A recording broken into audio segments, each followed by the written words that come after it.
All right, so we're going to start off with our microbial review, starting off our topic of bugs and drugs. Have you guys taken micro yet, or are you taking it currently? Took it in the summer semester or before you got here? Okay. As a pre, okay, gotcha. So I'm going to try to make sure that everyone's on the same page as far as microbiology goes, in terms of how we're going to be treating diseases and how we're going to use the drugs in order to treat them. So some of this may be a little basic for you guys. Some of it may not go nearly as in depth as you may have gone into in your undergrad career, but I just want to make sure that everyone's on the same page starting out. Again, if you have any questions, just feel free to stop me whenever.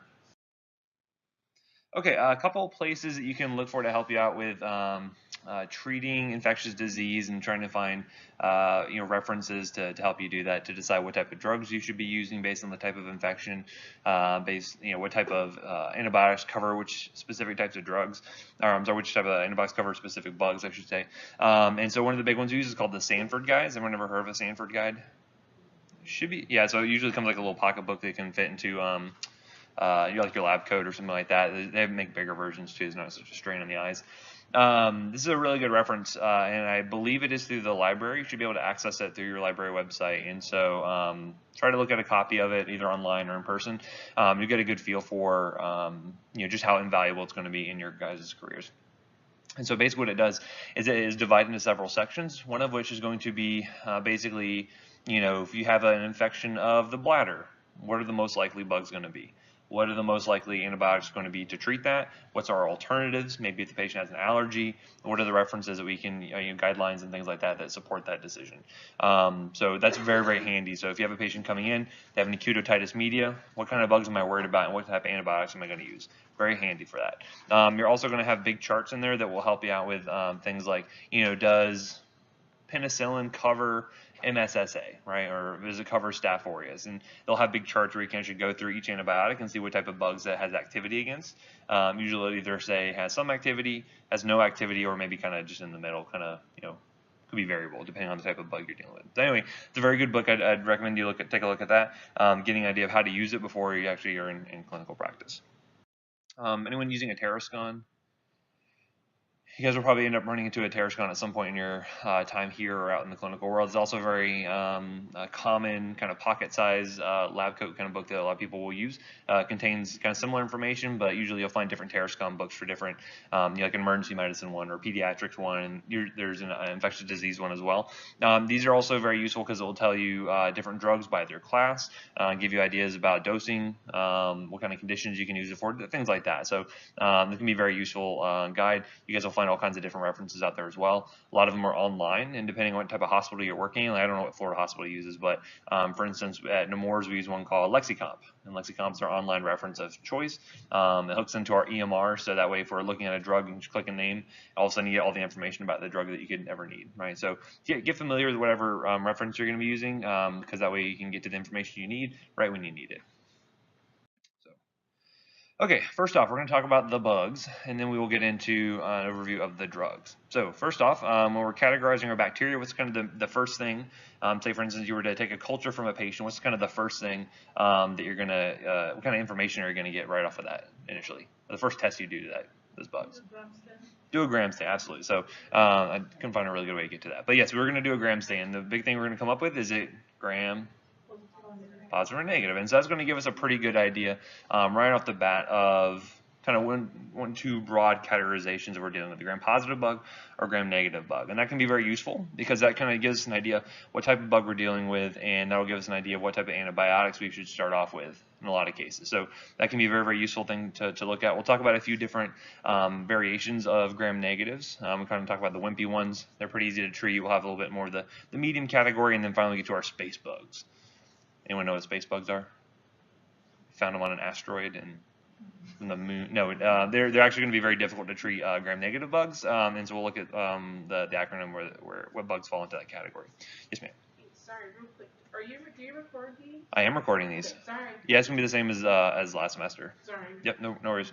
We're also going to do with anaerobes. So anaerobes, what does that mean? Yeah, they can survive without the presence of oxygen. And so this is one of the big things that when you do like a regular culture from a patient, say like a skin culture or wound culture, blood culture, you can very easily find aerobes, right? So usually when you get your gram stain back, you're looking for gram-positive or gram-negative aerobes that will show up on those laboratory tests. If you're suspecting the anaerobes are going to be a type of bug that's going to be causing your infection, you have to order a specific culture for that because the collection's a little different. They have to make sure that the bugs don't get exposed to oxygen, otherwise you won't be able to culture them out. And so that's one of the things you always have to consider. Does anyone know where you might find anaerobic bacteria on the human body? Is that the GI tract? The GI tract is a big one, right? So we'll find a lot of it in the GI tract, right? Where else?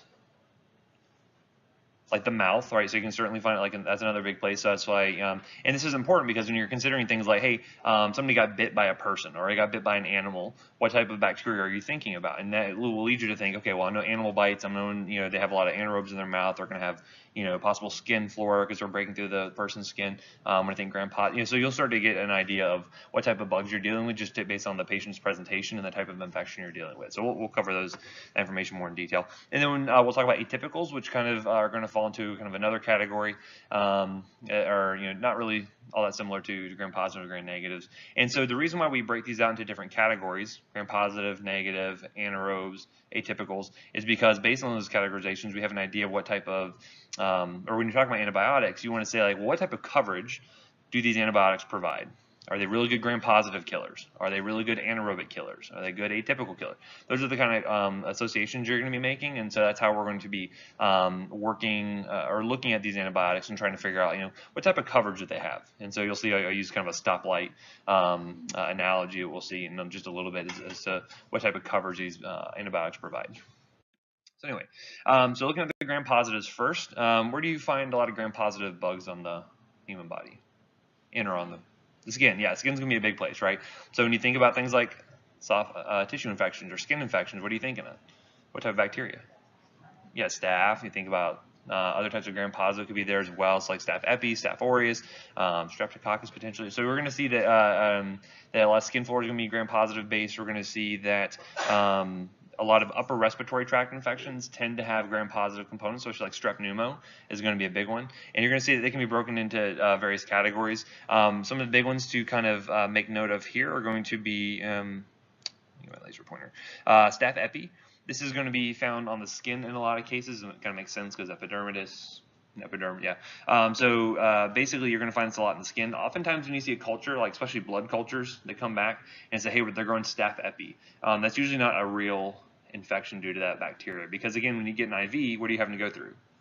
You have to go through the skin, right? So oftentimes you see this as a contaminant. So this oftentimes really isn't a causative organism for an infection, but something just to keep in mind. Next, we have Staph aureus, which would be a coagulase positive, gram-positive bug, and this is going to fall into two main categories. We're going to have MSSA and MRSA. I'm sure everyone's heard of MRSA before, right? And so what does the M stand for? All right, what type of drug do you think that is? What category? Yeah, it falls into the penicillins, absolutely. So methicillin is a type of antibiotic that was developed similar to penicillin that was originally made to work against Staph aureus. And so initially we had this methicillin sensitive or susceptible Staph aureus that we could treat with that type of penicillin. And then we had some that was resistant to that, MRSA. And so we have to use different types of drugs in order to treat those type of infections because normal kind of penicillins aren't going to work for that. So we'll also have VRSA. Has anyone ever heard of VRSA? Yeah, vancomycin. So vancomycin is another really good gram-positive killing antibiotic, and so we're going to see that we have vancomycin-resistant Staph aureus too, and that's even worse, right? Because now we're running out of drugs in order to treat some of these really bad Staph aureus infections, things like that. So these are some of the concerns we're going to worry about, and one of the big reasons why we don't like to over-prescribe antibiotics, right? Because resistance is going to be a big thing. Because at this point, looking at things that are most likely to take out the human race, nuclear, winter just has been rising to the top of the list recently. But also superbugs are going to be the other probably big thing, maybe zombies, but superbugs are going to be the big one because we're going to run out of antibiotics to treat a lot of these infections, and then we got nothing else to treat, right? So we'll run see some issues with that. Next we have strep. I mentioned strep pneumo being responsible for a lot of like upper respiratory tract infections, as we'll see when we get to our ENT section. And then we'll also have things like enterococcus. You have two varieties, faecalis and faecium. These you find a lot in the GI tract. So if you have a lot of like fecal to oral transmission of bacteria, oftentimes you'll see a lot of enterococcus there. Sometimes you'll see UTIs that'll be enterococcal UTIs due to the kind of close proximity to the urinary tract from the anus. So you'll usually find those associated with those type of infections.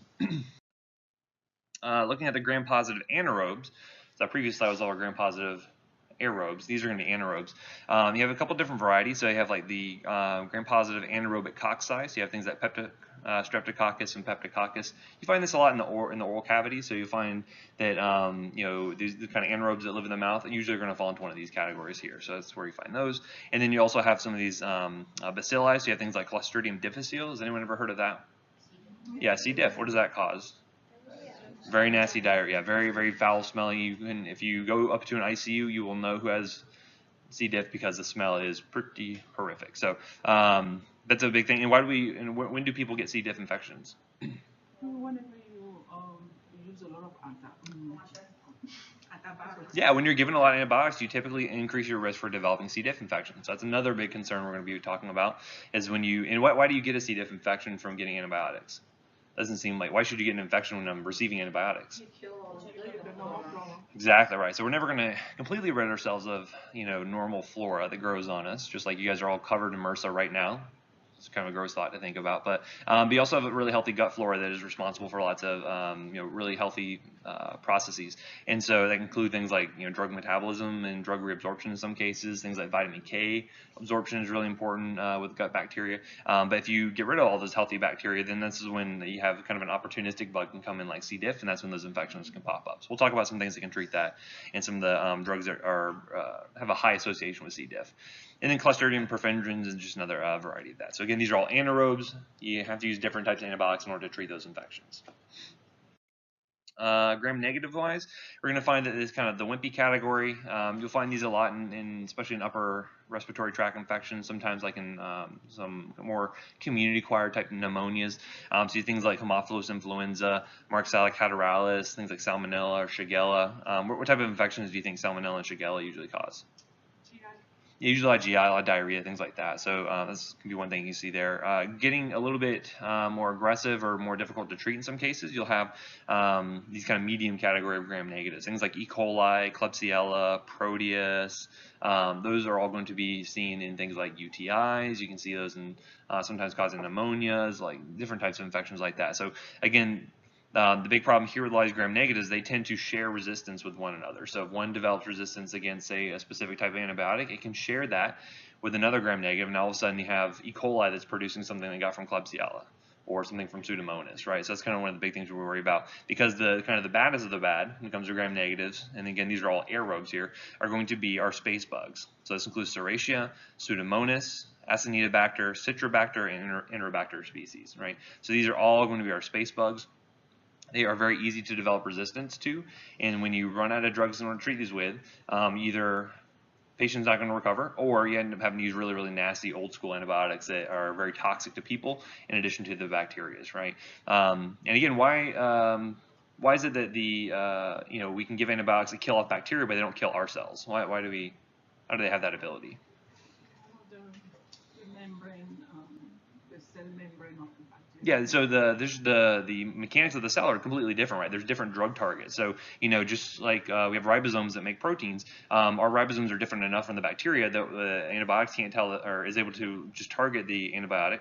The bacterial cells, but it won't target us, right? So that's a good thing. It's that specificity, and the reason why we can, not kill off all of our cells. Unfortunately, you won't find that kind of specificity with things like cancer drugs, right? So cancer drugs can't really determine the difference between a cancer cell versus a regular healthy cell, and that's why you get all those kind of side effects associated with that. So the goal here is to try to limit a lot of side effects, but when you have these really resistant gram-negative bugs that are resistant to almost everything, you have to use really toxic stuff. They can't tell the difference between bacteria and us, and so you have a lot of toxicity associated with that. So Again, in the kind of larger category of Enterobacteriaceae, you're going to have, again, several of your space bugs are going to pop up here. As far as anaerobes go, you typically find gram-negative anaerobes a lot in the GI tract. So Bacteroides fragilis is going to be one of the big ones we're going to be talking about in that regard, so that'll come up again later on.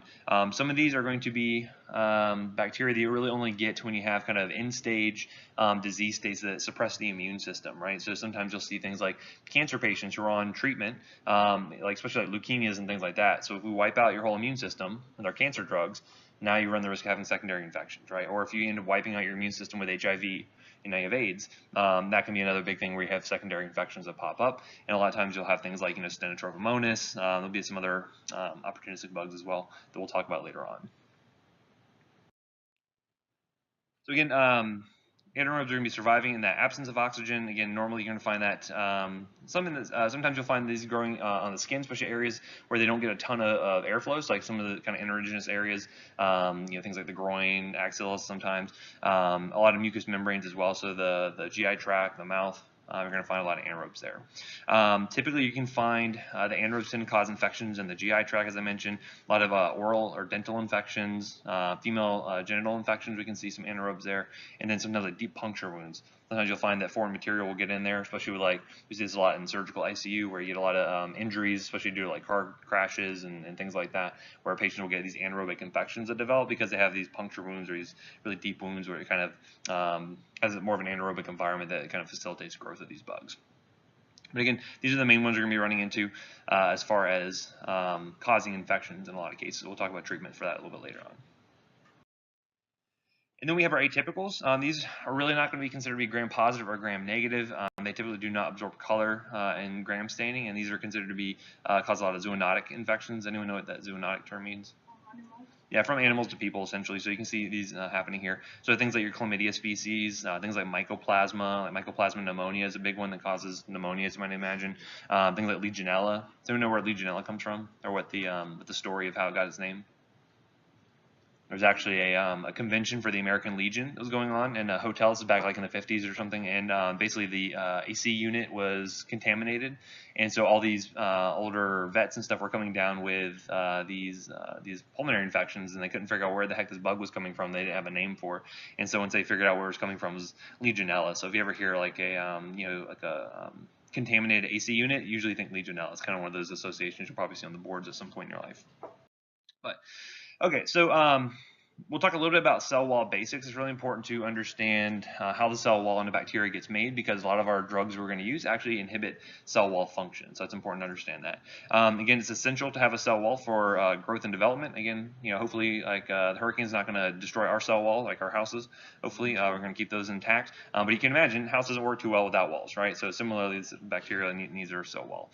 Usually, it's going to be made up of this peptidoglycan. It's going to be this heteropolymeric component. So basically, it's a big polymer of different amino acids coming together to form these kind of cross linkages, and it's going to form several layers. And so that's, again, in gram-positive bugs, that's what's uptaking the stain, is that peptidoglycan cell layer. Helps to provide kind of this nice mechanical stability, and we're going to see this is going to be a big target for a lot of our antibiotics. You're going to typically see it's a lot thinner for your gram-negative bugs, but for your gram-positives, it tends to be a lot thicker. So in the picture here, you kind of see the difference between gram-positive bug. We're going to have a very thick peptidoglycan cell layer versus it being a little bit more thin. Usually the gram-negatives have kind of an outer cell membrane there that's going to be responsible for different cell signaling and things like that. So again, here gram-positive, very thick peptidoglycan wall. Notice here there's kind of these cross-links that occur between the layers. That's really important to contain that structural integrity. If you don't have that, if you don't have these cross-linkings being made, eventually the cell wall starts to break down, and then the cell will begin to lyse out its contents, and then you have death of the bacteria, which is, again, how we're going to be working with some of our antibiotics. And the important thing here is to know you have these cross-links. Notice how you're going to have these two D-alanine amino acids. These are really important for causing this cross-linkage to occur here, and if this doesn't happen, either due to one of the enzymes being blocked, or if you block these D-alanines themselves, you're going to see that the bacterial cell wall doesn't get made, and that's what can lead to cell death. So we'll find some drugs that can do that in just a little bit. Keep in mind this really important protein here called the penicillin binding protein. You guys think of what that binds? Exactly, that's the first thing we found out that actually binds to it. So we're going to find that that's going to be really important for the mechanism of action for a lot of our beta-lactam antibiotics, and specifically when we talk about penicillins, that's where it's going to come up.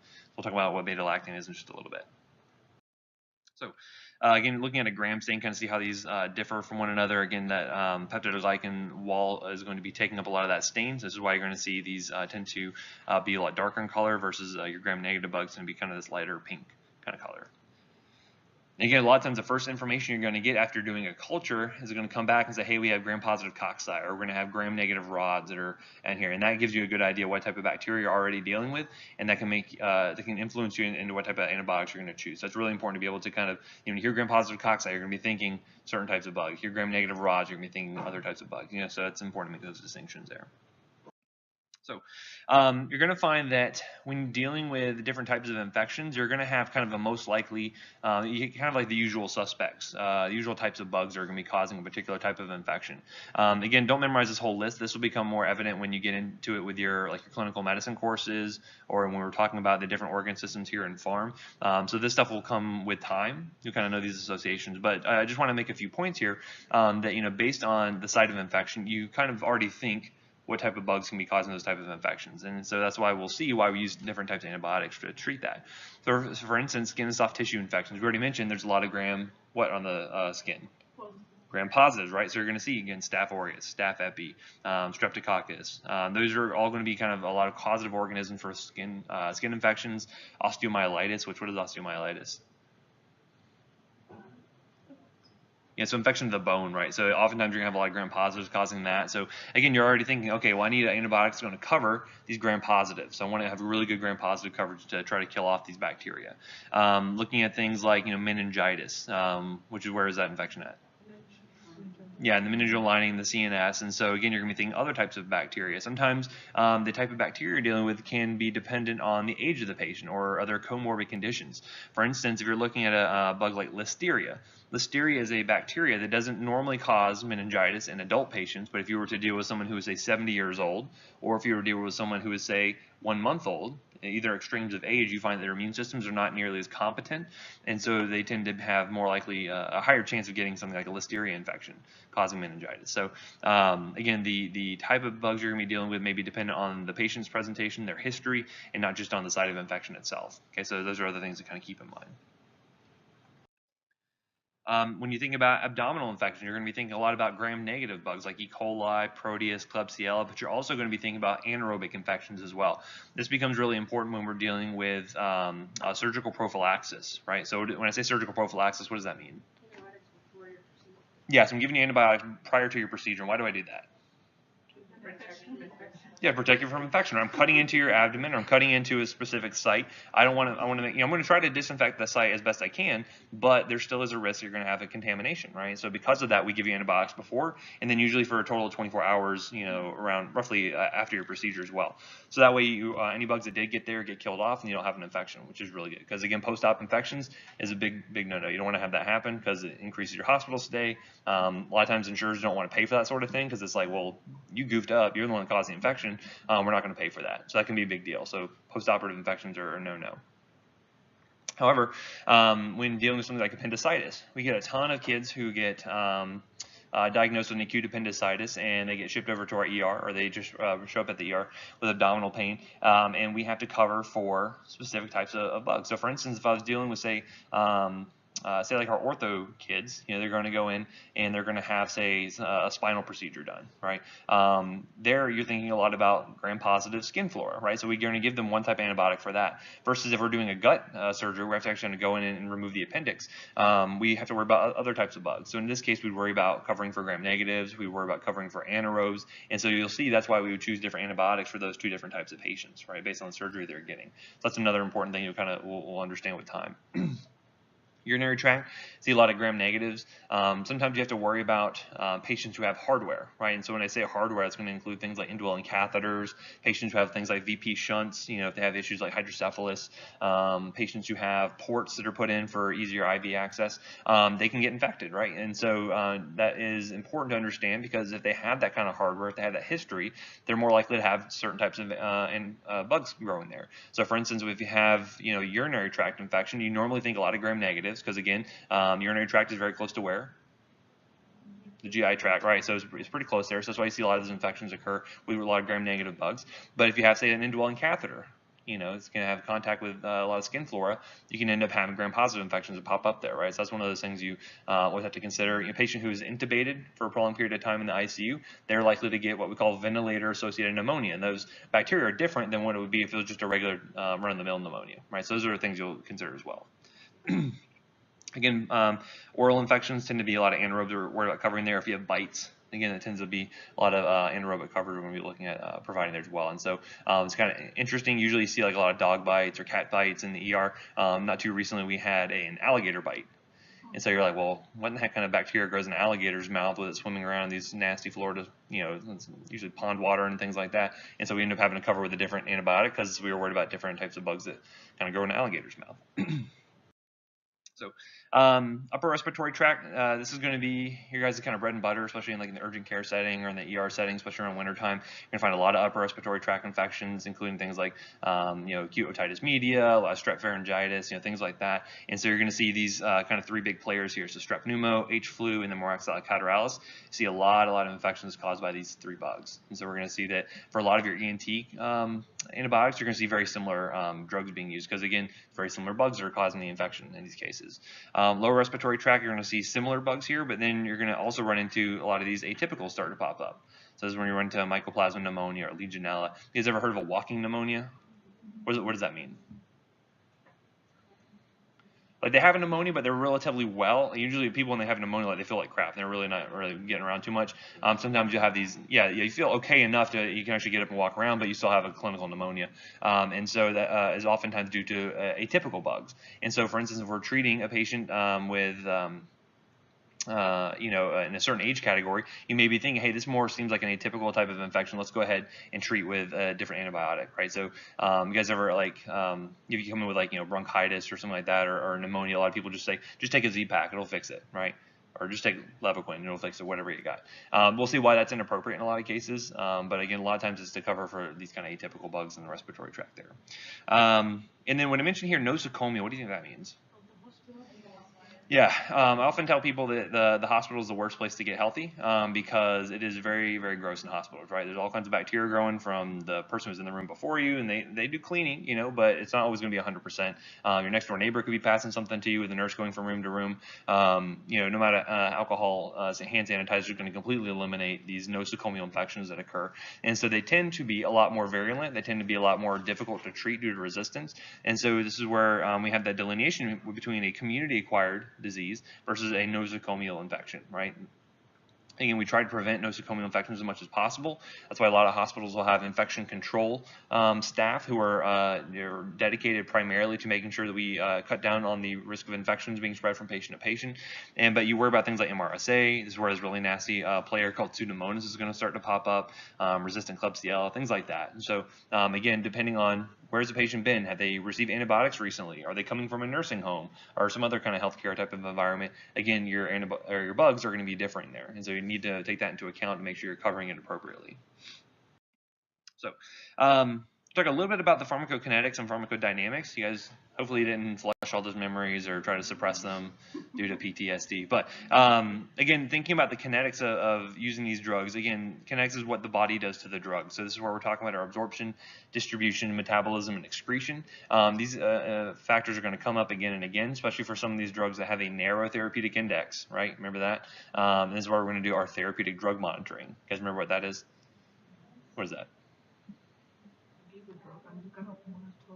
Yeah, measure levels, right? So I'm going to draw blood and to measure the levels of the drug in order to either make sure that the drug is being effective or to make sure we're not trying to cause harm to our patient, right? So that's one thing we're going to look at there. And then the dynamics, pharmacodynamics, what the drug does to the body. This is where we're going to see the efficacy of the drug, but also a lot of toxicity. And so this is going to be one of the main things we're going to be monitoring for. So again, I'm not going to go super into detail on this, but certainly some things to consider. Absorption, how is the drug getting into the body? We said, what is one guaranteed way to get 100% bioavailability? Yeah, so you can get very good bioavailability from giving drugs IV, but in a lot of cases on the outpatient side, we can't really do that, right? And it's not really reasonable to expectation to give IV therapy outside of the home. or outside of the inpatient setting. And so this is where we give a lot of oral medications, right? And so you have to consider things like, well, is there drug-food interactions? Like if the patient takes this with milk, is that going to prevent the drug from being absorbed because they bind to one another? And so those are going to be things you're going to be looking at. Maybe drugs absorb better when you take them with a high-fat meal. That can also be an important point to educate your patients about. We'll look at distribution, how this is affected by things like protein binding, how that can change your volume of distribution, change where the drug's actually getting to. We're going to talk about metabolism, especially with things like enzyme inhibitors, enzyme inducers, just lots of different drug interactions that can pop up from giving these antibiotics. And then we'll look at excretion. Again, how do a lot of the drugs get excreted? What organ? Yeah, the kidneys are going to be really important there, and so this is one of the big things, and one of the big things that we have interventions on as pharmacists evaluating patients in the hospital is providers not taking into account a patient's renal function when they dose their antibiotics. If you have to look at the renal function for a lot of these antibiotics to make sure you're not dosing them too aggressively, either too often or too high a dose, because otherwise they can build up levels in the body. Remember that steady state term we talked about, right? That steady state gets higher and higher, and that way you can see toxicity, right? So now the patient's more sick than when they came into the hospital because we're not monitoring their levels appropriately or we're dosing inappropriately. So we're going to look at how we can monitor renal function and how that's going to be really important for dosing some of these drugs. Okay. Right, so another term here, minimum or minimal inhibitory concentration, the MIC. What do you guys think that is? In regards to, without reading it, just, if you had to guess. I think the lowest concentration of the drug that can inhibit. Yeah, basically, yeah. So what's the lowest concentration of the drug that I can give that will keep the bacteria from growing, right? If I drop below the MIC, all of a sudden bacteria don't have enough pressure being put on it by the antibiotic. Now I can start to reproduce, right? It means my infection is going to come back, just like it was before. If I get above that, though, the bacteria are going to be inhibited. They cannot reproduce. So it's important that we're dosing our antibiotics. We make sure we're getting above the MIC. If we're not above the MIC, you're going to find that the drug's not going to be super effective. Okay, so that term's going to come up again in just a little bit. Typically what you can do to check like the MIC of a drug is what I'll show you a picture in just a little bit of one type of culture that you can do, but another thing is you would allow the bacteria to grow in a solution, in a medium where it can grow, and so you can see that normally when you have a lot of bacteria growing in a solution, it gets kind of cloudy and kind of gross looking. You would apply different concentrations of antibiotics in kind of an increasing fashion, and as soon as the solution turns clear, because you killed off all the bacteria, that's where you know you've hit your MIC, right? Because that's where I know that the concentration is high enough to stop the reproduction of the bacteria. That's one of the ways we can do that to make sure we're getting levels high enough. Another term, bactericidal versus bacteriostatic. What do you think bactericidal means? Right, so bactericide is going to kill off the bacteria. Sometimes you're going to find that certain antibiotics are going to kill the bacteria outright, either by opening up the cell wall so that all the contents lyse out or kind of come out. Sometimes you're going to find that the antibiotics will just prevent the cell from continuing to produce allowing kind of normal functions, prevents it from dividing, and so we consider that bacteriostatic. And so when you have a bacteriostatic drug, we're not killing off the bacteria. So what kills the bacteria for us at that point? The person's immune system, right? So the other component here is not just giving antibiotics, but the person has to have an immune system that can actually function to help kill off these bacteria. The antibiotics may help to prevent further replication, but we need to use our own white cells and our own immune system to try to come along and rid the rest of that infection away, or get rid of it. And so that's why it's really important if you're dealing with a patient who, say, does not have a competent immune system, right? So like an AIDS patient who has a CD4 count of in the single digits, or dealing with a cancer patient who just finished up treatment and they're neutropenic. Those are all cases where they may not have a very good immune system to treat those infections, and so that's where using a bactericidal drug might actually be better for them, because we know the bacteria will be killed off outright by the antibiotic. So those are some of the decisions that we'll kind of make to choose what type of drug we're going to use for these patients. Okay. Again, looking at this, it's not important to memorize this list outright. We'll see as we go along and looking at the mechanisms of action that it'll be pretty intuitive if these drugs are going to be bactericidal versus static. But typically, drugs that are working to either damage DNA directly or if they're affecting the cell wall tend to be bactericidal, versus things that are going to be affecting protein synthesis tend to be bacteriostatic, right? Because imagine if I were to, say, punch a hole through your gut, you're probably more likely to die from that, right? Because you're going to lose a lot of blood and all kinds of guts and stuff are going to come out. It's not going to be very good for you, right? So that makes sense. That'd be, cidal, versus if I were to say just stop protein production in you, you probably wouldn't die outright, right? It's going to be more of a kind of a bacteriostatic. You're not able to really function very well, but you're not going to get killed off outright. So kind of think about it like that. We'll look at that more in detail a little bit later on. Synergy is a term where sometimes we'll use multiple antibiotics to get better bacterial kill than we would either antibiotic by itself. This is something that is not done very commonly, but you will see some occasions where it is done in order to make sure we get better kill rates on some really difficult to treat infections. A good example of this would be endocarditis. You guys know what endocarditis is? Yes, usually it's a bacterial infection that happens on the valve in the heart, right? So it can be very, very difficult to treat. They make these little vegetations that can be difficult to penetrate. And so as a case, we're going to use Synergy or use 2 drugs in order to get rid of that infection versus just using 1. Also talk about peaks and troughs in regards to the drug levels we're going to be looking at. So peak being obviously the highest concentration that we're going to get, and trough being that minimum, right? And so sometimes we're going to see it's really important to make sure we keep a drug's level above the MIC, the trough above the MIC as long as possible. Sometimes we want to shoot for the biggest peak that we can get. And we'll see some examples of why we do one versus the other. And then the other term we're going to look at is the AUC, or the area under the curve. This is basically what we're going to be referring to as basically the time that an antibiotic is going to be within a certain range as far as levels go. We're going to find this is going to be important when looking at some of our antibiotics that need to be above the MIC for a long period of time. So we'll talk about that more specifically in just a few minutes. So, concentration dependent versus time dependent antibiotics. So this is an important concept. Basically, a concentration dependent antibiotic is going to be something that we shoot for a really high peak.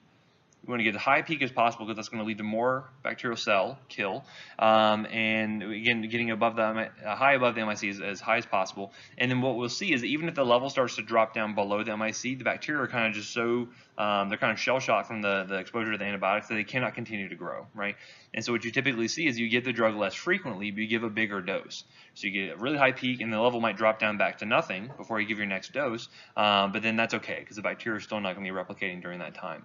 We call that a post-antibiotic effect, where the bacteria, even though the levels are low, the bacteria are not growing effectively. Okay, those are usually going to be drugs that we're giving, say, every 24 hours or every 12 hours. Those tend to be concentration-dependent killers.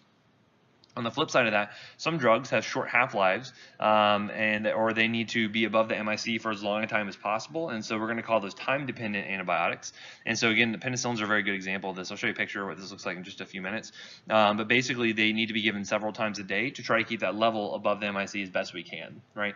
The longer it's above the MIC, the more kill of the bacteria that's going on. As soon as you drop below the MIC, bacteria can start to grow again. So that's, again, another case where we might do therapeutic drug monitoring to make sure those levels are good. And then some of these things we'll see are going to be AUC dependent, meaning we need to try to maximize that time under the curve in order to make sure we're getting the best kill we can. And we'll look at that when we look at something like vancomycin in just a little bit.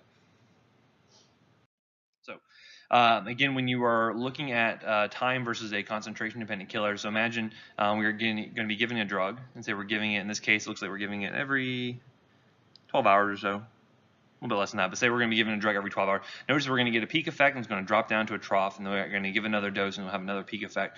When dealing with a time-dependent antibiotic, it's important to make sure we stay above this MIC as best we can, and that's kind of dictated by this line right here. The more time we spend above, the better kill we're going to have of those bacteria, right? So, and again, this is usually drugs we're giving very frequently, every 6 hours, every 8 hours tend to be more time-dependent killers, versus something like a concentration-dependent killer. You want to shoot for a very high peak, and then even if the level drops down low, that's okay, because we still have that post-antibiotic effect that's preventing us, the bacteria from growing anymore. So we'll show you some examples as we go forward that kind of talks about that.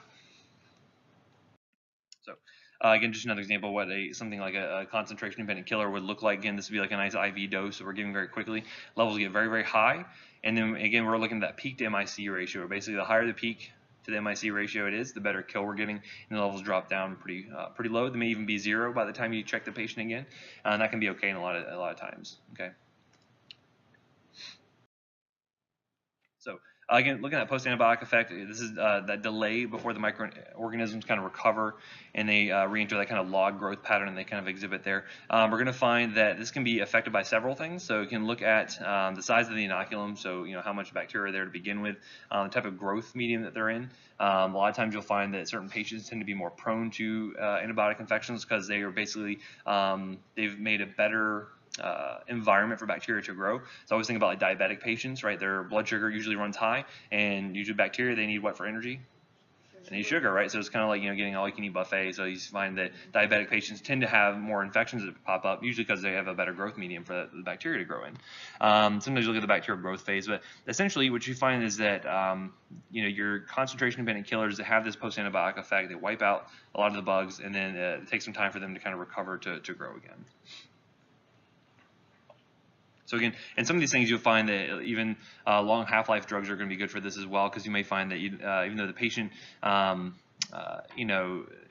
even finished a course of drug, you may find they still have some of that drug lingering around the system for a long time. So, for instance, if you look at a drug like a azithromycin or a Z-Pak, that tends to have a long half-life, and so you'll even find long levels in the patient a few days after they even stop taking it, so that can kind of help with killing more of those bacteria. But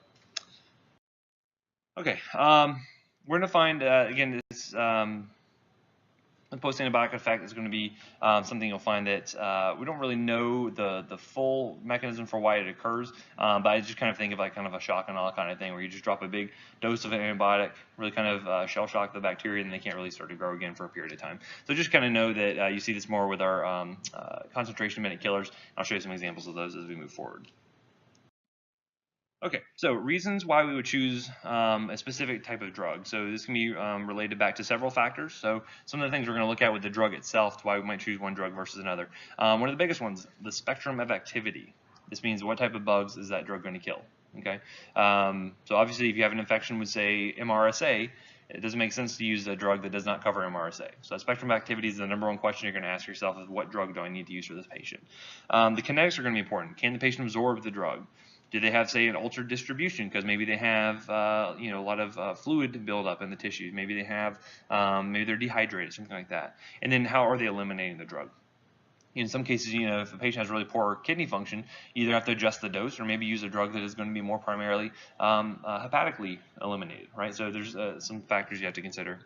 We're going to look at the pharmacodynamics as far as whether bactericidal or static. We're going to consider whether it's time dependent or concentration dependent. So I'll show you some examples and how you can kind of tell the difference a little bit later. And then one of the other big things is looking at the toxicities. So again, every drug is going to have toxicities associated with it. A lot of times, you're going to find that antibiotics, as a class, as a group of drugs, they're all going to cause GI upset. Again, it's not really important to memorize that for each and every drug. Just know that it's probably going to happen. Most drugs are going to cause GI upset. You can find that sometimes you can have skin toxicity that occurs here. Anyone ever heard of Stevens-Johnson syndrome? What is that? Yeah, it can be a very, very bad skin reaction that can occur oftentimes after drugs. Basically, if a patient starts to complain of, new blisters or skin starting to fall off, that is a very bad sign. It can be very deadly if not caught and treated very aggressively. But basically, whole sheets of skin will slough off of the patient. That's something that we can see with some of these antibiotics, and it's important to educate patients that if there's a risk for this sort of thing, we can educate them and say, hey, you see these blisters, come back in. We need to get you off that drug and choose something else. Hematologic toxicity can be really important, especially when you're dealing with patients who may already be neutropenic, right? It can be a problem. CNS toxicity, hepatic toxicity, renal. So those are all going to be things that we'll look at, and we'll get a feel for with each class of antibiotics. Kind of what toxicities can I expect? What may lead me to choose one drug versus another. Looking for the identity of the organisms. A lot of times, especially for kind of more run-of-the-mill type of infections, you probably are not going to get a culture for every single one, right? So for instance, if I have a patient who comes in and they have an acute otitis media, it's very obvious, big bulging tympanic membrane, fluid back behind the TM, it's going to be acute otitis media. You don't have to get a culture for that, right? A lot of times the likely bugs are so likely that you can say, well, I know that if I see an acute otitis media, I can treat with these antibiotics, and I know the patient's going to be fine. And of course, if they come back and they have not improved, that's when you might need to switch up your game a little bit and try something else. So in some cases, you may never know the true identity of the causative organism, and that's okay in a lot of cases. Other things you're going to be looking for is that if a patient does not get relief after receiving a course of antibiotics, we're going to run into changes of resistance, right? And so you can find that this comes about due to indiscriminate use of antibiotics. So for instance, a lot of patients come in and say they're complaining of sinusitis, and what is the most likely organism causing that sinusitis? I think upper respiratory tract, we think is most likely going to cause that. Is it a bacteria? Viral, right? A lot of these things are just viral, right? People come in, they feel crummy, but they come in to see the PA. What do they want to walk out with? Antibiotics. With antibiotics. They just give me a Z-Pak. I know it fixes me every time. I just know this happens, I need a Z-Pack. Like, I talk to people like that all the time.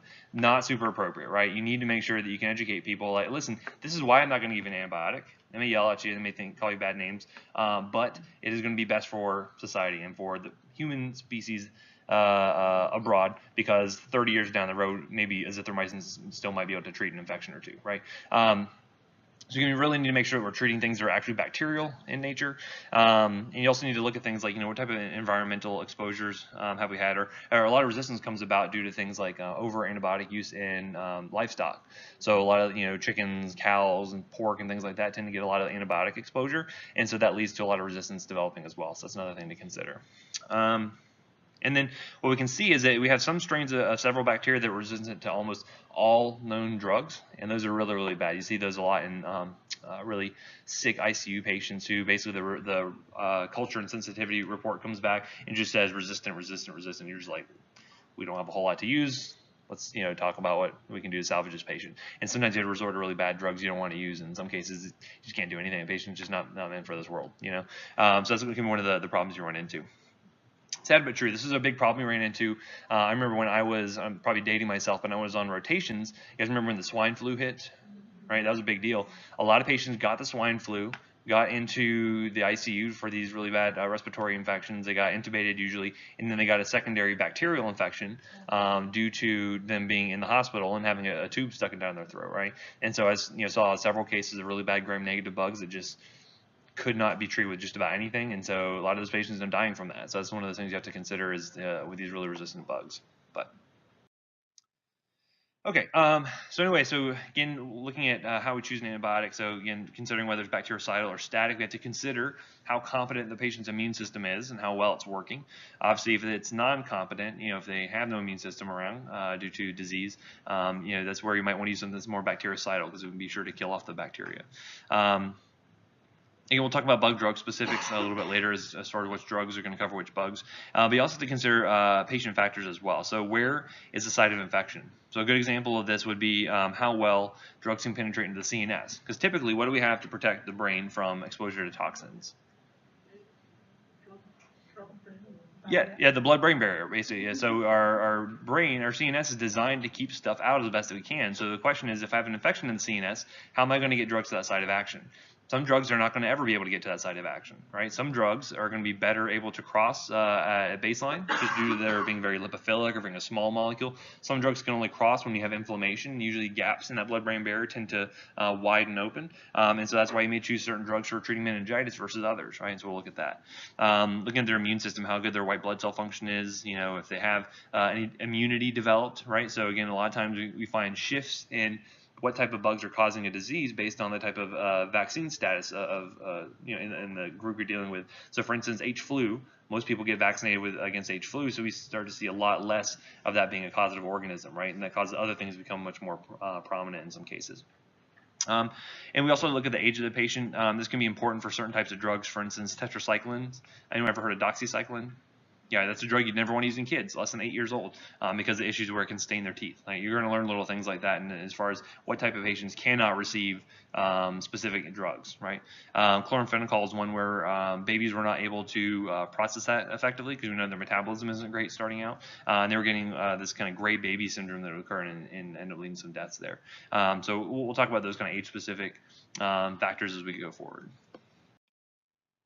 Okay. Again, look at patient factors, look at their physiologic status. So do they have altered renal function? Do they have altered hepatic function? So as far as renal function goes, if we alter this, what is that going to do to which pharmacokinetic factors is that going to change? Renal function. Yeah, excretion or clearance, right? So that's going to be really important to make sure that we can clear the drug effectively. Versus with hepatic, if I have hepatic dysfunction, that affects metabolism, right? So that's going to be the other big thing to consider there. Think about things like diabetes, like what's their sugar status like? Is it causing the organisms to grow better? Normally diabetics, what type of organ dysfunction do you see over time? What was that? Well, yeah, so certainly the pancreas gets worn out, especially in those type 2 diabetics. What kind of end organ damage do you see from having those high blood sugars consistently? You see kidney damage, you see eye damage, you see, but kidney damage is the big thing we're going to be focusing on there, right? So I see a lot of neuropathies that develop as well. So a lot of tissues get, get basically damaged due to high blood sugars over time. But the kidneys are a big one we worry about. So diabetics tend to have ultra clearance of a lot of these drugs, especially as they're more progressive. So those are all things to consider. Pregnancy is really important as well, because again, if the mom gets an infection, is that drug going to get passed over to the fetus? Does that have negative effects, right? I mentioned that doxycycline can affect the teeth. That's also going to affect developing fetuses, because again, they're developing bones, and that can lead to stunted bone development, right? So those are things you have to consider, are things contraindicated for certain patient groups like pregnant patients. And then, again, we're going to consider the kinetics and metabolism, mainly looking at, versus time versus concentration-dependent killing. Is it reasonable to give a drug every 6 hours or every 8 hours, or should I try one that's going to be every 24 hours? I don't know if anyone has kids or anyone tried to give medicine to kids orally. How easy do you think that is? Not easy at all, as I've discovered recently. It's terrible. So, maybe giving just a drug one time a day is going to be a lot more beneficial than trying to shove, amoxicillin in a kid's mouth, 3 times or 4 times a day. It can be very difficult. Looking at allergies, allergies can be very difficult because, you talk to someone and say, oh, I have a drug allergy. And you say, what is it? And it's like, oh, it's penicillin. Okay, what type of allergy did you have? Well, I had diarrhea. Is that an allergy? No. Or they say, oh, well, my mom told me I have a penicillin allergy. Said I got it as a baby and I had a reaction and I can't receive it. Okay. If you tell me you have a penicillin allergy, that cuts out a huge number of antibiotics and I cannot use now to treat you. That is a problem, right? So in a lot of cases, people do not have true penicillin allergies or other types of allergies. A lot of times it's side effects they're dealing with. And so it's important to delineate those and make sure that we can still use drugs appropriately. So we'll talk more about that when we get to the specific drugs. Looking at prior adverse drug reactions, have they had problems with a drug before, may influence us to choose one versus another. And we'll talk about contraindications. And what's a contraindication?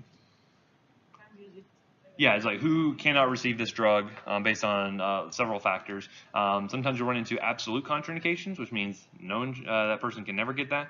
And then there's relative contraindication, things that there may be some leeway there, maybe some good compelling reasons why you may want to use it in that patient.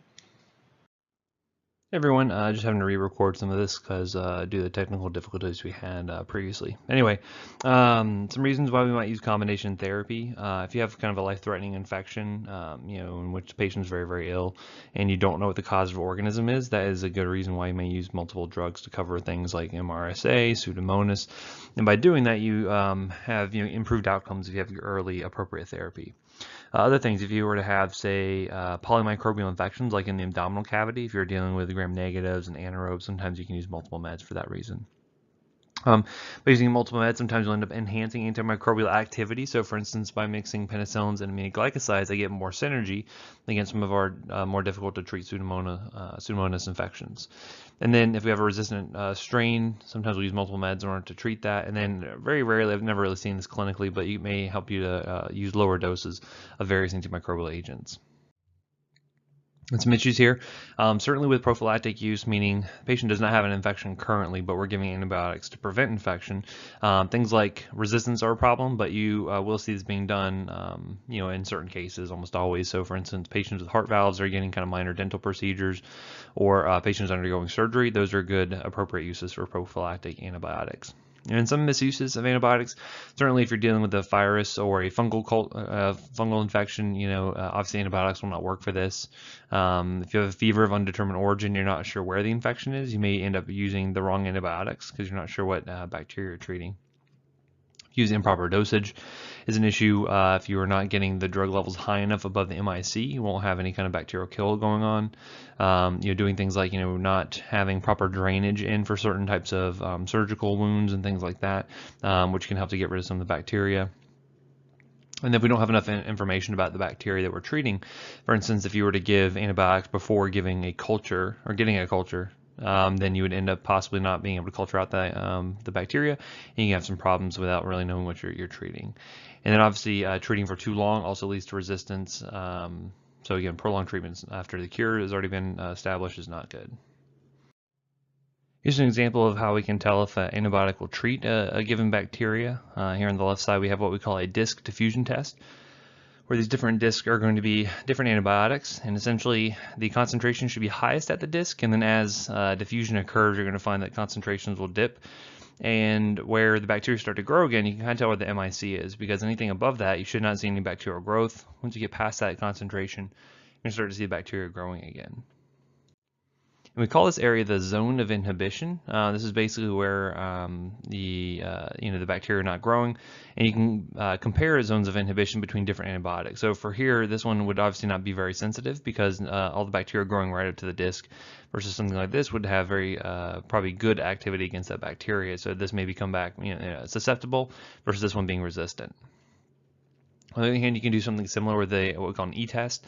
This is essentially the strip that would have different levels of the drug impregnated onto it. And so again, you see this diffusion here, obviously higher concentrations being on this end. And this is a good way to tell specifically what concentration you can consider the MIC to be, because it'll have the different concentrations basically printed on that disc there. And so here's what we call an antibiogram. This is where we can use a lot of sensitivity data and compile it into determining how well a given bacteria will be treated by various antibiotics. So for instance, here you're going to see that they have the various gram-negative bacteria located on this column here, and you have various antibiotics listed out on this row. And so you can see basically the percentage of cultures that were drawn that were sensitive to that particular antibiotic. So for E. coli, for instance here, ampicillin with 36% sensitivity. Not very good. We wouldn't want to use ampicillin to treat E. coli for our patients, versus something like, looks like cefotaxime here, would be very good, 96% susceptibility. I would feel very confident giving that to my patient versus something like ampicillin. So again, this is going to be very region specific, and obviously things from Jacksonville will be different from Orlando, that will be different from, say, Hawaii. And so it's important wherever you go to practice, you try to get a hold of an antibiogram to determine for really common types of bacteria what are the most likely antibiotics to use that will retain sensitivity. Okay, so how do we control resistance? How do we try to prevent resistance from happening? This is kind of the old school way to decide how you're going to treat an infection. Basically, just see what sticks. So I'm going to use this drug. I'm going to use it for this long. No, you don't want to do this. This is bad. This is how you get resistant bugs. So I'll do this. This is a huge concern, right? So again, as a drug or as a bug becomes more resistant, you have fewer and fewer options in order to treat it. So for instance, if you're dealing with simple methicillin-sensitive Staph aureus, pretty easy to treat. I have lots of drugs that can do that. Now all of a sudden, if it gets resistant, you have a strain that's MRSA or methicillin-resistant. Now all of a sudden, I only have a couple of drugs I can use for that. And if you get something like vancomycin-resistant Staph aureus, now I have like 2 drugs that can treat that. And if that gets resistant, then I got nothing, right? And so this is going to be very difficult to manage this. And again, this is more of a societal concern, because as these strains get more and more prevalent, it's going to be more difficult to treat. You're going to see increased morbidity and mortality associated with this, and this is why we try to prevent this as much as we can. So when I say VRE, that stands for vancomycin-resistant Enterococcus, vancomycin-resistant Staph aureus. These are some of the big gram-positive resistant bugs we're really concerned about. On the gram-negative side, you start to have gram-negative bacteria that start to produce new products that basically can start to break down some of our antibiotics. So this ESBL stands for extended spectrum beta lactamase. I'll talk about what beta lactamase is in a little bit later, but basically it can destroy a lot of our drugs that we can use to treat some of these gram-negative infections. Or Klebsiella producing carbapentamases that will destroy some of our really heavy-duty drugs. So they're producing these new products that inactivate our drugs, which makes them very resistant. So if you ever see ESBL or KPC come back on your culture and sensitivity, that's a bad news, right? That patient's very, very sick. And so you see that for gram-negative infections, the resistant ones, about 4 bacteria make up about 70% of those resistant strains. So Klebsiella, E. coli, Pseudomonas, and Acinetobacter. And I mentioned that they can spread resistance from one species to another, because they will send off a little piece of coded DNA, send it over, another bacteria will pick it up, and all of a sudden they can start to produce those proteins. So it can be very, very difficult to manage this when they come up with all these different resistant bugs. So what are some things that cause antimicrobial resistance? We see indiscriminate antimicrobial use if we don't follow guidelines. Guidelines are super, super important to follow, and you should always look those up and make sure you're kind of working along those recommendations. The Infectious Disease Society of America is probably one of the biggest, most prominent people putting out guidelines, but certainly sometimes you'll find specific organizations that will do guidelines, like the AAP or American Academy of Pediatrics puts out certain PEDS-specific infections, or you'll find like there's certain HIV groups that put out HIV guidelines, things like that. So look those up. If you're double covering when you should not be, so again, that will help to increase resistance resistance developing there to more antibiotics. If you don't de-escalate or streamline your therapy, so again, starting off with broad spectrum empiric coverage, you need to narrow it down based on the cultures and what they show. If you don't do that, you get more chance for resistance. Or if you're prolonging antimicrobial therapy. You tend to find that certain conditions in the hospital can promote infection. Things like being on the ventilator for more than 7 days. You see a definite increase in the risk of ventilator-acquired pneumonias, which can be very, very difficult to treat. Prolonged hospital stay, so longer patients in the hospital, the more likely they are to get sick again. And if they've received prior antibiotic use. So if they've received a lot of antibiotics previously, so if a patient, sometimes you'll have those kids that will come in with the same, sinusitis or cutotitis, they come in 3-4 times, in as many months, and they're growing resistant bugs just because they've received so many antibiotics. Or if you're using too broad a spectrum antibiotics, we'll talk about some of these a little bit later. These are what we fit into that beta-lactam group we'll talk about. And if we lose activity of these drugs, we're in a lot of trouble because a lot of these gram-negatives are starting to develop resistance against those, and you can run into some very, very sick patients. So, also I mentioned that the animals, a lot of animal exposure to antibiotics tends to increase resistance as we see going forward. So if you ever see like antibiotic-free chicken or things like that, that's really what it's referring back to. And so you'll see an increase in MDR or multi-drug resistant microbes. That's what that means there. There's lots of ways that this can happen. I'm not going to go through all these details, but just know that bacteria can develop resistance in a number of ways, one of which include things like increased activity of efflux pumps, right? Efflux pumps, if a drug has to get into the cell to work on, say, protein synthesis or DNA, if it gets shuttled out of the cell due to these pumps, then it's not going to get to the site of action. It's not going to work. Sometimes you'll see that the bacteria will develop new proteins that will inactivate your drug. Sometimes you're going to find that the bacteria will change their targets. They'll actually change amino acid sequence of certain proteins and make it so our drugs don't bind to it anymore. Lots of different ways that these bacteria are very, trying to think of the word, I'm blanking on it. They're very good at coming up with new resistance patterns though. So just be aware there's lots of ways for that to occur. Okay, and just know that there's lots of things we do to try to curb antimicrobial use, so make sure you're following your guidelines. A lot of hospitals have infection control staff who will be very important in setting policies and standards for cleanliness and trying to prevent spread of infection. A lot of times you'll have like alerts coming out for, someone gets a bloodstream infection in the hospital. That's like, it's a big thing you want to be aware of, and so you can treat it effectively. We'll do things like rotate antibiotics. So sometimes you'll actually see that for, say, a year period, we're going to use one type of antibiotic, and then we'll switch over to another one in the same class to prevent resistance from happening. And so it's all part of what we call antimicrobial stewardship, if you ever hear that term. And a lot of hospitals will have programs that will help with that. So it'll usually be a multidisciplinary team, including infectious disease specialists, pharmacy, infection control, lots of different people that all work together to make sure we curtail this resistant bugs from developing. So anyway, the way we're going to classify these antibiotics is going to be based on their mechanism of action. So we're going to see that these are the main ones. We'll talk more about those when we get to the next section. And this is a good table just to kind of show you various targets and where the antibiotics are going to be working at. We're going to go all into the detail of these in the next section, but this is kind of more for your reference. Okay. So any questions for that section? If not, we're going to move on to the next one. Okay, so moving on, we're going to start to talk about our antimicrobial classification. And the first thing we're going to talk about is our beta-lactams. So this is going to be a group of drugs that are working on the cell wall to basically disrupt the cell wall of the bacteria. Cell wall degrades, it's going to open up, it's going to send all those contents out into the ether, and bacteria dies, right? The business end of this molecule is this beta-lactam ring right here. This is what is what's going to give this drug its mechanisms of action. We'll talk about, again, this is a broad category. You can find lots of things fall into it. And the first group we're going to talk about that goes into this beta-lactam group is the penicillins, okay?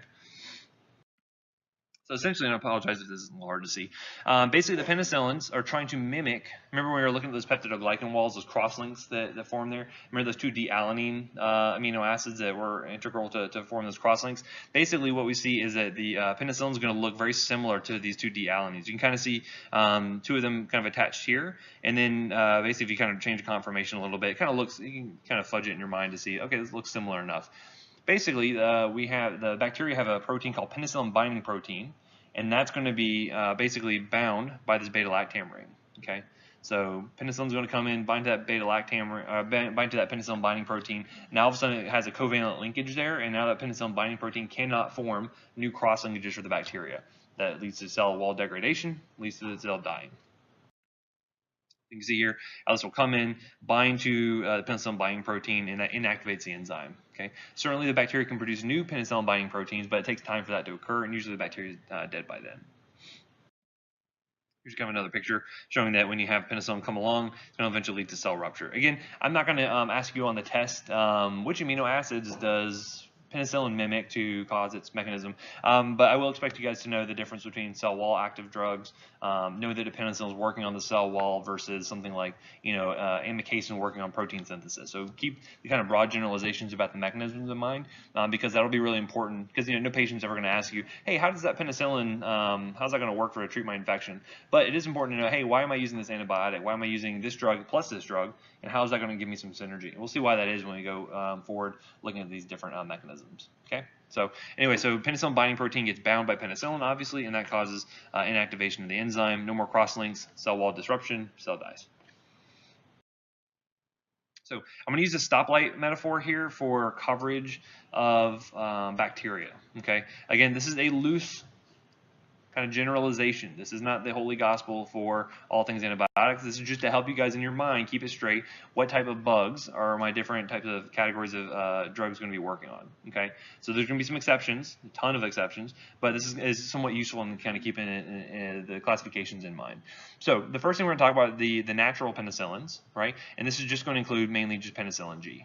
Okay, I'm going to always put the generic and the brand name for testing purposes. So I generally recommend people learn drugs by their generic name because you never can go wrong with that. But I will try to put both up where possible. Some of these drugs are very, very old and actually don't really have useful brand names anymore, so we don't really refer to it by that, right? Okay, so anyway, the thing with penicillin G, it's pretty narrow spectrum. It doesn't treat a whole lot of things, but what it does treat, it's usually pretty good at. And so we're going to see that it has good activity against gram-positive cocci, but notably, it does not cover staph, right? So basically, your natural penicillin is not going to cover a staph infection, and so you wouldn't really use it to cover for that anyway. It'll have a little bit of anaerobic activity, but it won't cover Bacteroides, which is why Bacteroides fragilis being one of the more kind of prominent gut anaerobes, because it doesn't really treat that. We don't really use it for a lot of gut infections. So you're starting to see some of these kind of associations popping up here as to what type of infections we can use things like penicillin for, or other drugs. But it is a drug of choice for syphilis. Syphilis, for whatever reason, has not really ever developed resistance against penicillin. So, if you ever, have a really good trip, come back and you need a shot of penicillin, that's usually what they're treating there. It's going to be syphilis. Gas gangrenes, you have due to anaerobic infection there, and meningococcus could also be treated with penicillin. So again, retains pretty good activity here. No activity against aerobic gram-negative. So because it doesn't treat a lot of gram-negative bugs, it will have kind of limited usefulness. But again, narrow spectrum, can be good to scale back to a penicillin if something else is once you have your culture and sensitivities back. This is going to be an example of a time-dependent antibiotic, meaning it's going to have to be given very frequently because we want to keep the drug above the MIC. The longer it's above the MIC, the better kill of the bacteria we're going to have. And that makes sense when you look at the dosing. Here you're going to notice that it's dosed in units. Basically, you give 18 to 24 million units divided every 4 hours. So imagine how easy it is to give a drug every 6 times a day. Pretty cumbersome, but you need to do that in some of these cases. Sometimes you'll even see it given as a continuous IV infusion to make sure that it will keep that trough above the MIC as long as you can, right? I'm not going to have you guys memorize dosing for my classes. I will probably include some dosing for like testing and stuff, just so you can start to see it and start to get an idea of like what a normal dose for given drugs are going to be. But I'm not going to have you differentiate, what a correct dose is on a test at this point, right? I just want you to be able to identify, what class does a drug fall into, what's its mechanism, what adverse effects can you see, what type of things can I use to treat, who shouldn't receive these drugs. Those are sort of the fundamentals I want you guys to get in this class, okay? So again, we will be monitoring for anaphylaxis because obviously penicillin allergies is one of those things that seems more common than it probably is, but we can monitor for that when administering. What would be some signs of anaphylaxis? Hives, yep. Rash, hives. Shortness of breath, right? As their throat starts to close up, right? They're going to be complaining of shortness of breath. They're going to be, starting to get a little wheezy there. Hypotension you can also see, right, due to histamine causing vasodilation. That can be another big thing, right? So those are all signs we'd be looking for. And again, you'd be monitoring for anaphylaxis usually with any drug. So the big thing with penicillin G is that it is not stable in stomach acid. So that means that we can only give it IV. And so we come up with a couple different forms of it to kind of get around that. So we have penicillin VK or penicillin V potassium. Basically, it's the full name is phenoxymethylpenicillin. No one ever calls it that. So we just call it penicillin VK usually because obviously potassium, the periodic table is just K.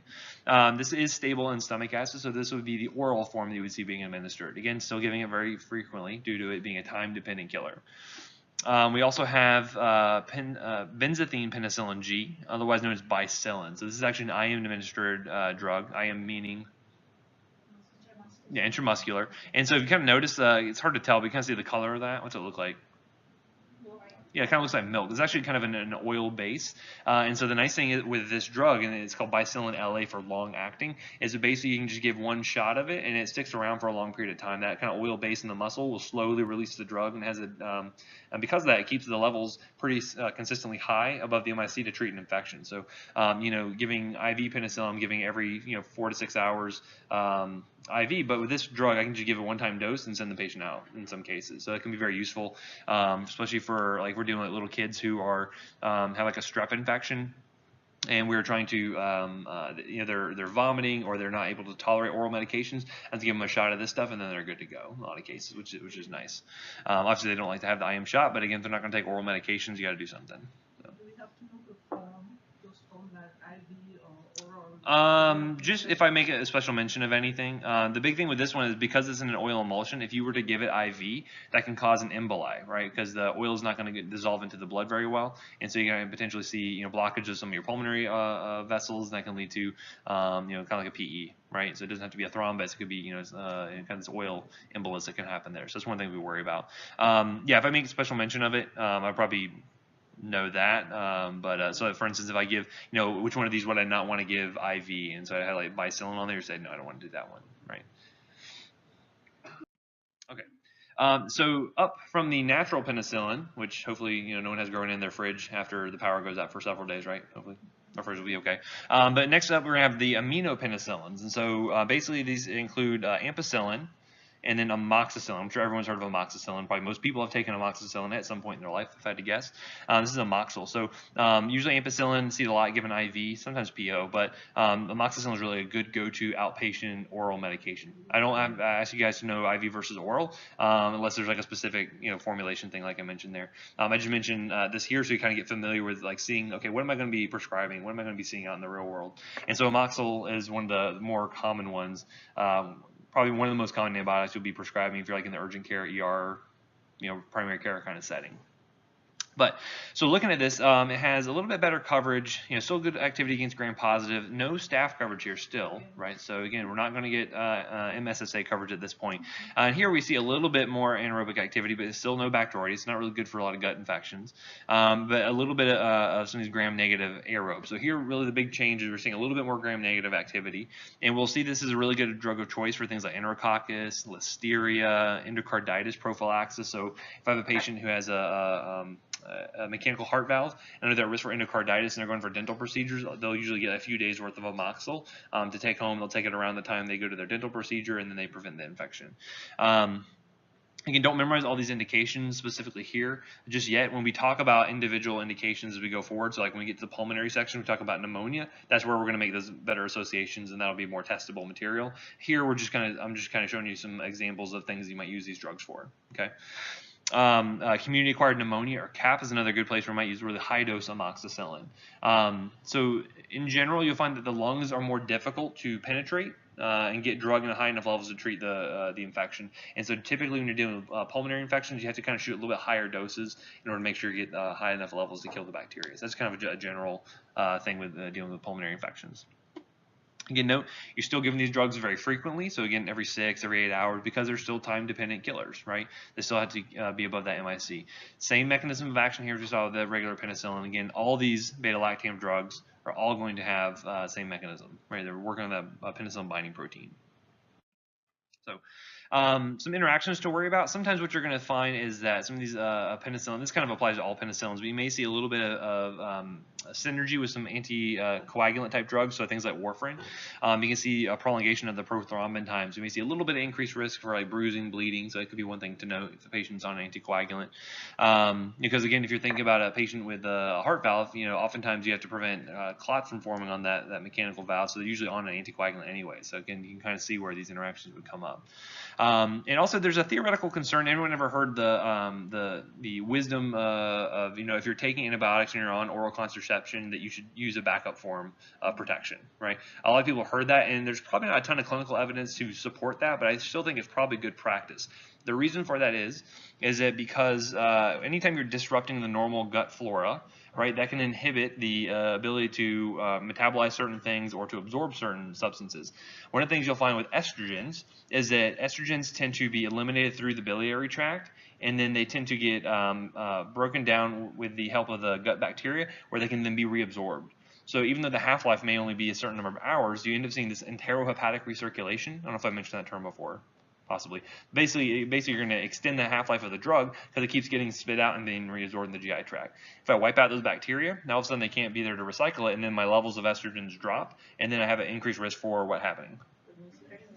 Ovulation and then eventual pregnancy. So that's why it's kind of where that little bit of advice comes from, to use a backup form of protection while you're on antibiotics, because they worry about the estrogen levels getting too low and the chance for ovulation increasing.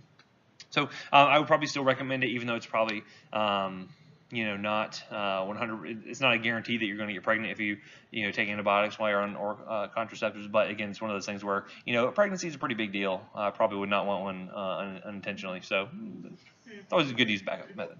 They also say not to drink alcohol with antibiotics. Is there a different reason for that? There are certain ones you don't want to do that with. Typically, if I have an infection, I'm probably feeling crummy enough I don't want to go drinking. But right, so but we'll find there's a specific antibiotic where that is true. You do not want to mix with alcohol. Yep.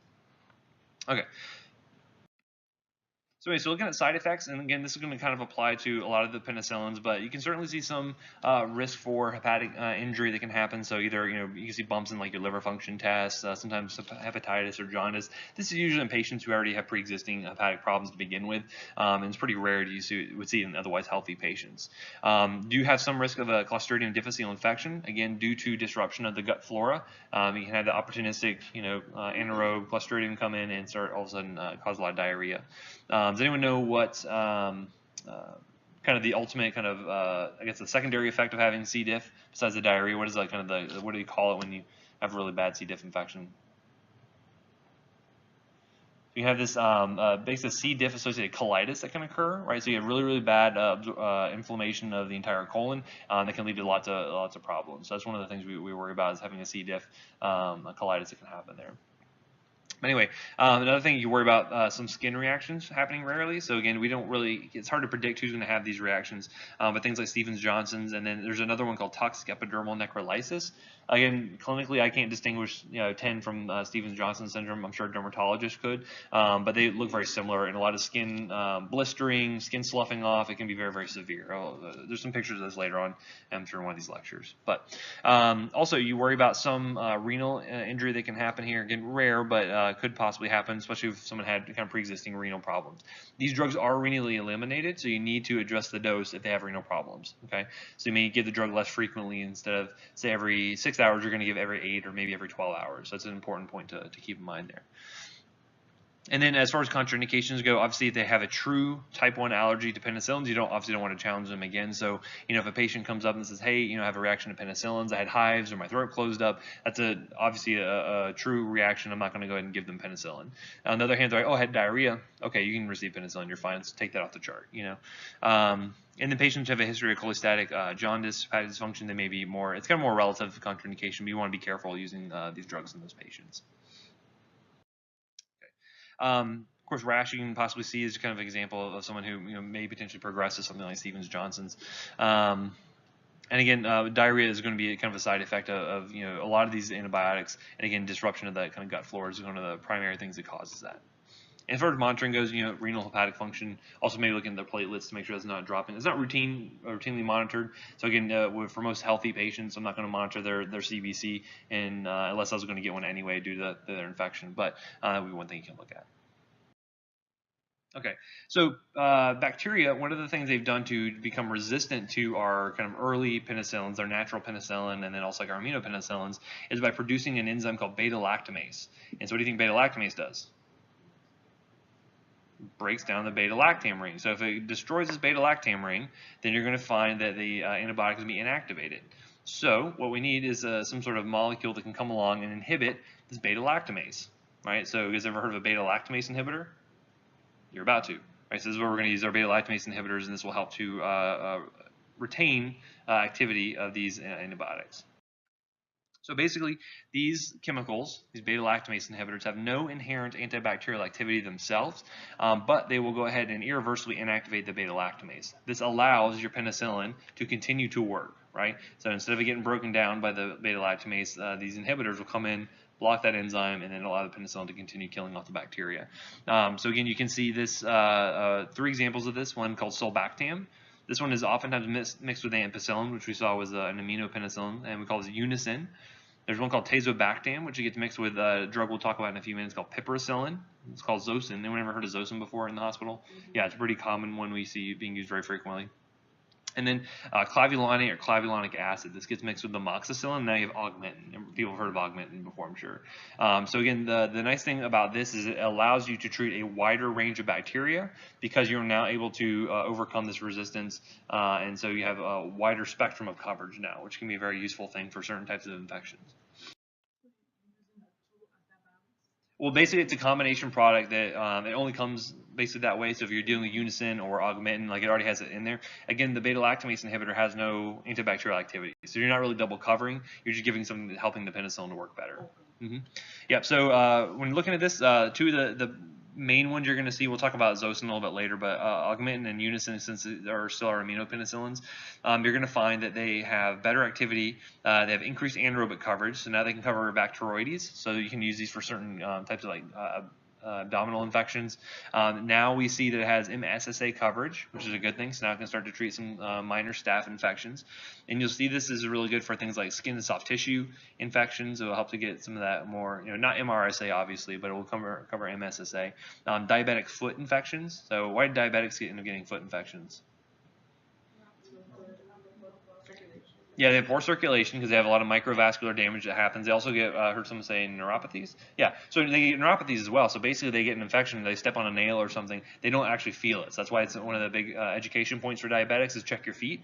That way if they do have like an infection popping up or something like that, they can actually see it. And because you would think like, these people come with these really, really gross, nasty looking feet, and you're just like, how in the world could you let it get this far? But in a lot of these diabetic patients, usually overweight, maybe it's hard for them to actually go and look at the bottom of their feet. And so that's where you can see why it kind of would come to that. But you can utilize this because, again, if you think about a foot infection, foot's normally in a shoe. Is there a lot of air in the shoe? No, so it's kind of more of an anaerobic kind of environment. So you end up seeing, it's hot and sweaty, and so you see a lot of bacterial growth there. We use this for bites as well. So augmentin or Unicin oftentimes will be given for a lot of like animal bites, like cat bites or dog bites, people bites. Certainly we want to cover for those infections, and so we can utilize drugs like this. More common to the ER than you might expect, actually. So the next bunch of penicillins we have here are going to be our penicillinase-resistant penicillin. So another enzyme that some of the bacteria can make is called penicillinase. Now basically we'll just inactivate, again, very similar to beta-lactamase, inactivate our penicillins. And so we initially didn't have anything that could really treat Staph aureus for a long time until we developed these anti-staphylococcal penicillins, right? So these guys, the only thing they do, the only thing we clinically use them for is to treat MSSA. So if you're dealing with a patient who you're giving kind of broad spectrum coverage, you're not sure if they have MRSA, MSSA, you'll start with kind of a big gun antibiotic, and then once it comes back with MSSA, you will scale down to one of these drugs. And so we have things like nafcillin, oxacillin, dicloxacillin. Again, very old drugs, so they don't really have very useful brand names I could find.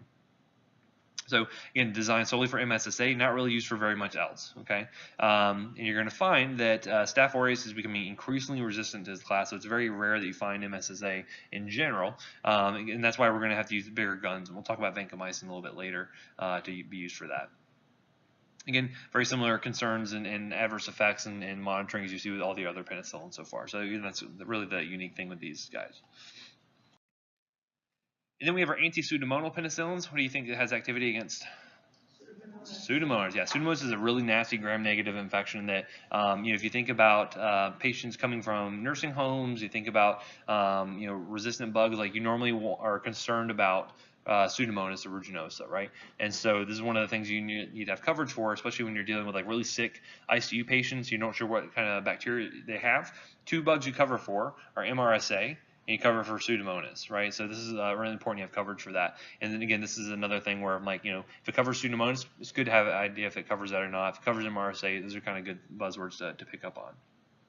So only one drug in this category. We used to have piperacillin by itself. I never really see it given that way. I really only ever see it mixed in with tazobactam, which is that beta-lactamase inhibitor I mentioned before, or Zosyn. So if you hear Zosyn, this is usually how the drug is being referred to. Very broad spectrum coverage, right? So we can use this to treat all types of infections. And you see here it's green across the board.